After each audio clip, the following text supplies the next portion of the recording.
Hi, welcome back to La Java. We've got the dynamic duo here of Marvin Silver and Heather O'Connor talking about legal issues with regard to home ownership. So You can never have enough attorneys in a room. You never have enough attorneys in a room, but I'm going to hold my own. I'm just going to say that. Okay, so here's the question. Heather's in the middle of doing someone's divorce, and they die.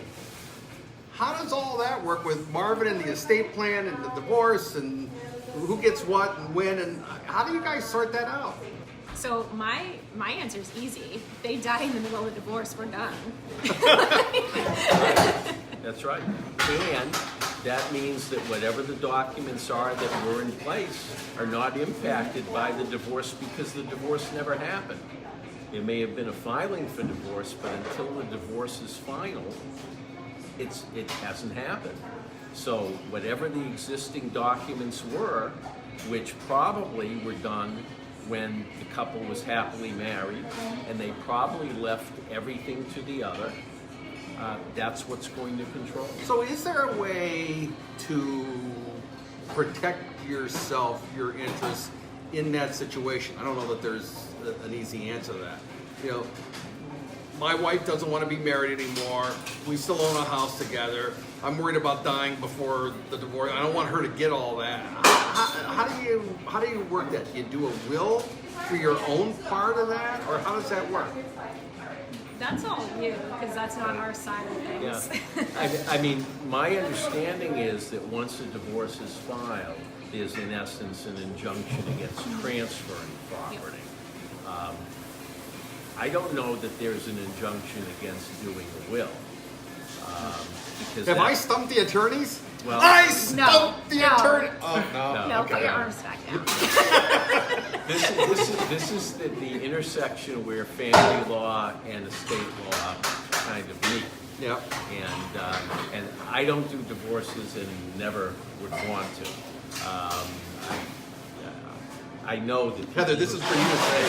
I don't do estate plans. I don't. I'll do it this afternoon if you want. Except between the hours of 2 to 4. Right.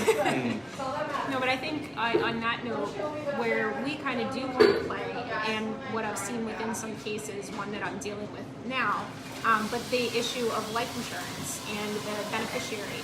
Because once the divorce is filed, you're not supposed to change anything. So if you have beneficiaries on your retirement accounts, on your life insurance, you're supposed to keep that as your spouse.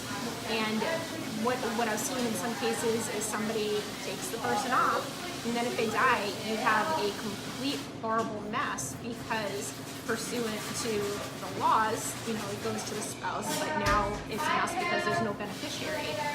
And it gets even more complicated if somebody did create a will to try to surpass that. So it's a lesson to be learned, and I'm saying this tongue in cheek.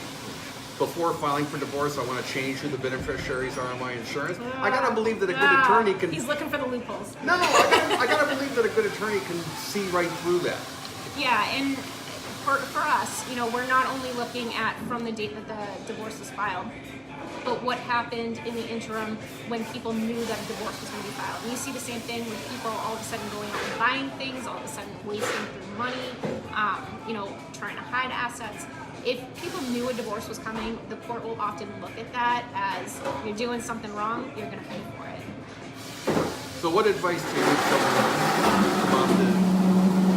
about to get married and get together? Is there any word of advice as the beans get ground up? Any last word of advice in the last? That's your freedom going away. The last 15 seconds before the one beans word. are done. Prenup. Prenup? Do you both believe in a prenup? Yes. I do in some situations. The situations typically are second or third or subsequent marriages where the level of assets by each person are quite different, or could be the same. And I've had those too. I can think of one couple, they were getting married, I believe it was the third marriage for each of them. And they actually were both professionals, and they both had their own assets. but they each had their own children by prior marriages, and they wanted to preserve, each wanted to preserve his or her respective assets for the benefit of those children. And it worked very well. It was very even-handed. And the fact is, they got married, and a year and a half later, they were getting divorced. And the divorce was very easy because there was the prenup.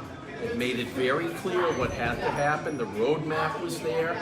It was an easy divorce. And they were very professional about their marriage and the dissolution of their marriage. And there were no children of the two of them to cause emotion. So your one word is prenup. Prenup.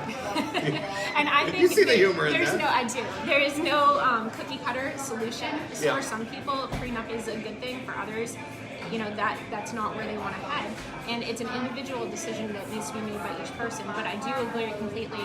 If there's children involved that you want to make sure that you're leaving things to, you want to make sure you have a prenup, because once you get married, you know, the rules change. Great.